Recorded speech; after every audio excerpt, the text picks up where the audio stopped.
You know how parents sometimes let their kids win at board games to boost their self-esteem? I don't think we ever grow completely out of that. We adults have ways to enjoy fake wins too. I call it egotainment, confidence-boosting entertainment. If your spirits are low, maybe you're not getting enough egotainment. Here, I'll review some egotainment options, the pros and cons of each, so you can get your fake wins as cheaply, efficiently, and safely as possible. Ego is a dirty word. It shouldn't be. We all have one. Still, I understand why folks are ashamed of their egos. We need to not feel needy. Admitting that you have an ego can feel ego-deflating.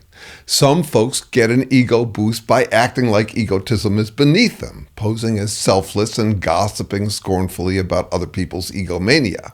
That's a popular form of egotainment, confidence gained by demoting others. We can get egotainment through all sorts of fake win activities. There's egotainment opportunities in everything from religion to masturbation, rom-coms to shopping sprees, dating to name-dropping, memeing to dolling ourselves up, catty gossip to proud ideology. Some forms of egotainment are considered loftier than others. Religion is a proud form of egotainment. Masturbation is an embarrassing one.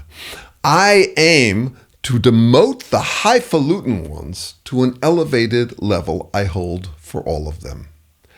Our fake wins are harmless as long as we remember that they're fake. The trick is to take your flights of self-flattering fancy, but with a return ticket to reality secure in your heart pocket.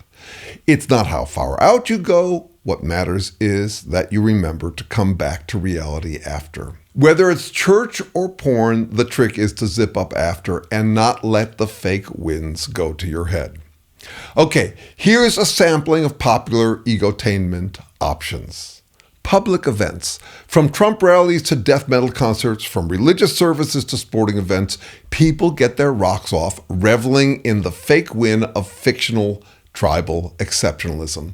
You cosplay up, you root for your team, you sneer at fools who aren't like you. These are great for fake wins. You're not making America great again at Trump rallies, though it's uplifting to feel like you are. You're not really fearless in the face of death at death metal concerts, but it's confidence boosting to strut. God hasn't singled you out for salvation because you chose the right faith, but it's a mojo boost pit stop to feel like he has. You had nothing to do with your sport team's win, but it's great feeling like you have. These are fake wins you can enjoy into old age. Safety first, though. Remember to come back to reality in the parking lot after. Don't make the mistake Trumpists and religious zealots make. They forget to zip up after and get back to reality. Instead, they pretend their fake wins are more real than reality. Sex, love, romance, dating, and mating. Judging by how much attention we give them, these may be the most intoxicating fake wins. They're all tangled up in the hormonal conviction we felt during our impressionable teen years. We call it libido, but it's also libigo, the ego affirmation of impressing a crush. Falling in love is like a religious experience, like you've won the lottery, granted eternal life, happily ever after. But you're dealing one-on-one with real human beings. We're complicated. Though that romantic feeling can last until the end of your days, it often doesn't. Like Linda Berry says, love is like an exploding cigar we willingly smoke. Porn, rom-coms, TV, and fiction in general. These can be a great source of egotainment, very healthy, and since they're labeled as fiction, less likely to go to your head. You can enjoy them to the end of your days without complicating things with other humans. There's art and education commingled in fiction, but identifying with the heroes is a vicarious ego boost. Porn and rom-coms, blockbuster movies, and police procedurals are almost pure egotainment. They portray a fictional world in which the heroes always win. On the downside, they can jade us and distort our impression of reality. Porn and rom-coms can lead to expectations unmeetable in reality. Police procedurals can convince us that crime never pays, when actually it pays well if one gets away with it. shopping, collecting, and connoisseurship. With these, you feel in control, like the king or queen, the supreme judge of quality. The world begs you to like their treasures. You decide which ones meet your impeccable standards. These can be expensive and hard on the environment, but if you can afford them, they can be very satisfying. Amazon is shopping therapy at its most egotaining. Christmas presents to yourself all year round. Dolling yourself up. This kind of everyday cosplay is popular, and not just with women, since, for example, MAGA men cosplay as macho cowboys too.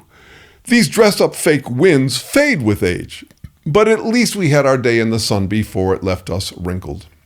Sports, games, betting, music, art, mastery in general. Getting good at something is a delightful mix of real and fake wins. There are real-world wins and losses, but fake wins too.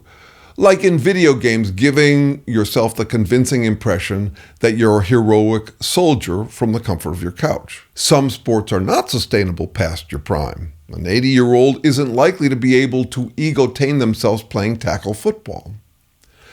Ritual sacrifice. From cold showers to praying to Allah 5 times a day, from dieting to hitting the gym, some rituals make us feel like disciplined winners, even if we aren't that disciplined otherwise. It's that at least I do this, not that feeling.